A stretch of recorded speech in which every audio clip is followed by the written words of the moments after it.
The rain fell like a curtain of silver over the streets of Ikoyi, its rhythmic drumming on the roofs matching the nervous heartbeat of Musa as he ran through the narrow alleys.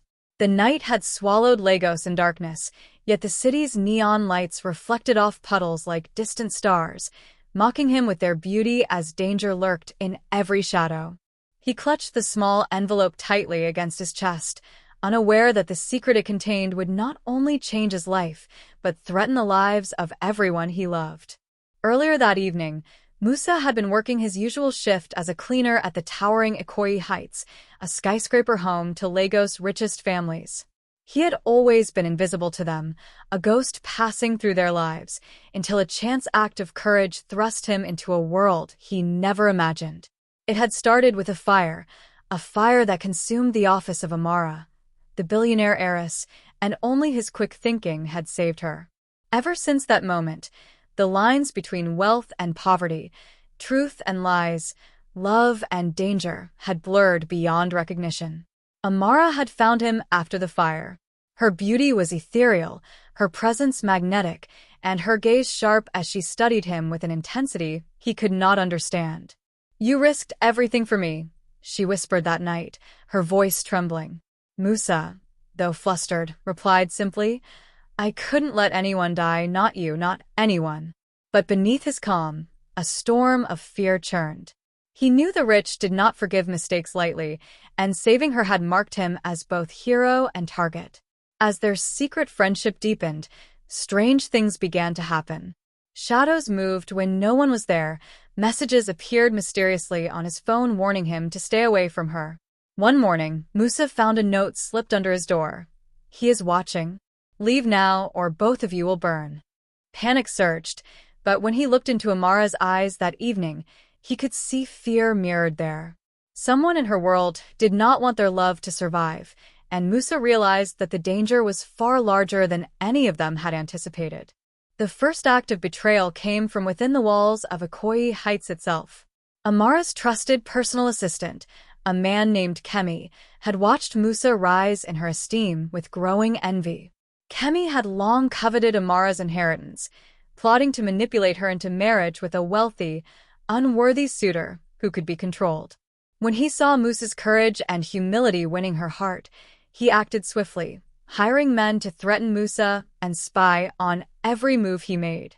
One night, as Musa returned home from a late shift, a black SUV blocked the narrow street. Two men stepped out, their faces hidden beneath masks, their intentions clear. Musa's heart pounded as he ran, ducking behind stalls and trash bins, narrowly avoiding the thugs' grasp. He had learned early in life that courage alone was not enough. Survival required cunning, speed, and wit. Using the maze of alleys, he managed to slip away, but he knew this was only the beginning. Meanwhile, Amara had begun uncovering Kemi's web of deception. Late at night, she sneaked into his office and discovered emails outlining every move he had made to manipulate her life. Her hands shook as she realized how close she had come to falling into a trap she could not escape. The city outside continued its nocturnal rhythm, unaware of the danger lurking in its glittering skyscrapers. Musa and Amara met in secret atop one of the rooftops of Ikoyi Heights. The wind howled, tearing at their clothes, but it could not tear apart the bond that had formed between them. "They want us apart," Amara said, her eyes glinting with tears and determination. "But we cannot let fear control us." Musa nodded, knowing she was right, even as he feared for their safety. The next morning brought the climax of danger. Kemi, realizing his secret had been uncovered, orchestrated a brutal attack on Amara's residence. Gunshots shattered the morning calm, servants screamed, and a cloud of smoke rose from the back garden. Musa, arriving just in time, fought with unmatched ferocity. His fists, his wits, and his courage became weapons that turned the tide. Every punch, every dodge, every strategy was fueled not by desire for wealth, but by love and justice. In the chaos, Amara's life hung by a thread.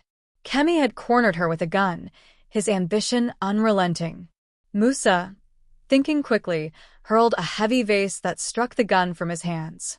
The struggle ended in Kemi's capture by security, and the truth of his betrayal was revealed to Amara's father and board of directors. The billionaire, who had once viewed Musa as nothing more than a cleaner, now saw him as a man of honor, bravery, and integrity. The aftermath was a lesson in humility and justice. Musa's rise within the company was meteoric, not because of wealth, but because of courage, loyalty, and a heart that refused to bow to fear. Amara, inspired by his unwavering honesty, vowed to never let societal class dictate her choices again. Together, they worked to expose corruption in the company, bringing down those who valued greed over morality. Months later, their love culminated in a wedding that merged two worlds once divided by wealth and prejudice. Ikoyi's skyline shimmered under the Lagos sun as families, friends, and neighbors celebrated the union of courage and grace. Musa's story became legendary. The boy from the slums who dared to challenge destiny, the man whose love survived lies, betrayal, and danger. The moral of their story echoed throughout Lagos. True love is forged in fire, courage transcends wealth, and integrity will always illuminate even the darkest shadows. And as Musa and Amara looked out over the city from their new home, they understood that danger, mystery, and betrayal may come, but the heart guided by honesty and love can survive anything, even the echoes of Ikoyi. And somewhere, hidden in the shadows of the skyscrapers, those who once sought to harm them realized that love, courage, and truth were forces even the richest and most powerful could not conquer.